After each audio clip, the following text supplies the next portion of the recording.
Hello students, पिछले video में हम रीजनरेशन पढ़ रहे थे और हमने प्रोटोजोआ से लेकर मैमल्स तक किस प्रकार से रीजनरेशन पाया जाता है और लोअर एनिमल्स में और हायर एनिमल्स में रीजनरेशन की कैपेसिटी कितनी होती है ये पढ़ रहे थे। अब हम ये पढ़ते हैं कि रीजनरेशन के दौरान कौन कौन से हिस्टोलॉजिकल इवेंट्स होते हैं। तो हमने संरचनात्मक घटनाओं के अंतर्गत रीजनरेशन के समय बाहर से दिखाई देने वाले परिवर्तनों को देखा। ये परिवर्तन वास्तव में जो पैर है उसकी कलिका में हो रहे ओती के परिवर्तन के कारण होते हैं। अतः ये हम जानने का प्रयास करेंगे कि ये हिस्टोलॉजी में जो है ये जो पैर का पुनरुद्भवन होता है उसमें कौन कौन से परिवर्तन होते हैं। तो सबसे पहले है डिफ्रेंशिएशन।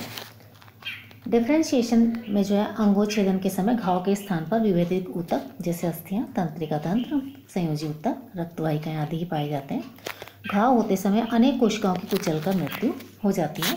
ओती के स्तर पर देखने पर हम पाते हैं कि इन मृत कोशिकाओं को शरीर नष्ट करता है, जैसे श्वेत रक्त कणिकाएं इस कार्य का निर्वाह करती है। व घाव के स्थान पर डिफ्रेंशिएटेड कोशिकाएं जो है वो विभेदित हो जाती हैं। इस अवस्था में सर्वप्रथम रक्त के स्कंदन के उपरांत त्वचा की उपकला कोशिकाएं आमीबॉइड मूवमेंट कर घाव के स्थान तक अभिगमन कर घाव को आवृत करती हैं और इस प्रकार घाव पर उपकला की 12 से 16 स्तरीय भित्ति बन जाती है। इस अवस्था में कोई अतिरिक्त कोशिका विभाजन नहीं होता है। तंत्रिका कोशिकाएं वृद्धि कर इस उपकला कोशिका तक पहुंच जाती है, स्तर तक पहुंच जाती है। अन्य ऊतक व अस्थि ऊतक अपघटित होकर होना प्रारंभ कर देते हैं। कंकाल की अंत्य कोशिकाओं मेसेंकाइमल सेल्स जो है उनके समान हो जाती हैं। संयोजी ऊतकों व पेशियों में भी निर्विभेदन होता है। ये अवस्था शंकु अवस्था या प्रमुकुल अवस्था के समय की है। अब सेकेंड वाला स्टेप होता है वो है प्रोलिफरेशन। जब निर्विभेदन की प्रक्रिया द्वारा कलिका एक निश्चित आकार तक वृद्धि कर लेती है तब इसमें निर्विभेदन के प्रक्रम के साथ कोशिका विभाजन भी प्रारंभ हो जाता है। अब ये कलिका या प्रमुकुल की विभेदित कोशिकाएं माइटोसिस द्वारा वृद्धि करना आरंभ कर देती हैं। इस वृद्धि के कारण ही शंकु अवस्था से पट्टी अवस्था व अन्य संरचनात्मक विकासात्मक अवस्थाएं प्राप्त होती हैं।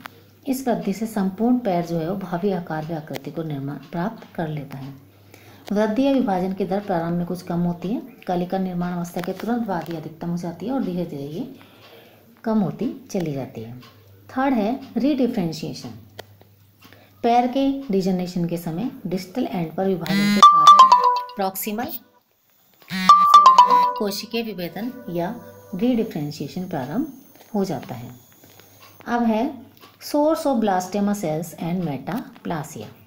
प्लेनेरिया पर किए गए एक्सकिरणों संबंधी प्रयोगों के परिणामों से हमने जाना कि इस जंतु में ब्लास्टेमा बनाने वाली कोशिकाएं घाव के स्थान पर दूर से अभिगमन कराती हैं। यही कारण है कि इस जंतु में एक्सकिरणों से उद्भासित स्थान पर घाव करने पर पुनरुद्भवन हो जाता है।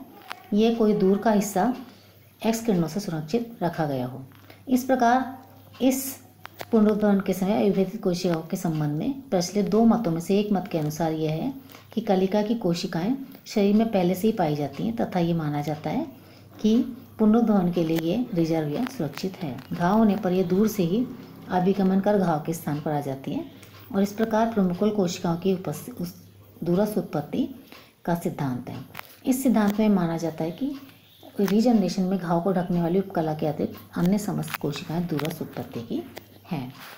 अब है उपरोक्त मत केंचुआ, प्लेनेरिया आदि कुछ इन्वर्टिब्रेट जंतुओं के लिए सही है, परंतु यूरोडेल के सदस्यों में रीजनरेशन प्रमुकुल कोशिकाओं की उत्पत्ति संबंधी द्वारा मत या सिद्धांत खरा उतरता है।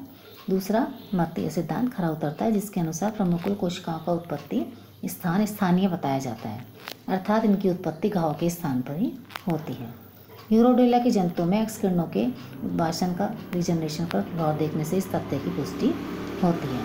प्रयोगों में पाया गया है यदि संपूर्ण जंतु पर एक्सकिरणें डाली जाएं परंतु हाथ के छोटे से भाग को अनएक्सपोज रहने दिया जाए तो इस स्थान पर हाथ काटा जाए तो ये पुनः परिवर्तित हो जाता है। इस प्रकार से ये चित्रों में दिखाया गया है।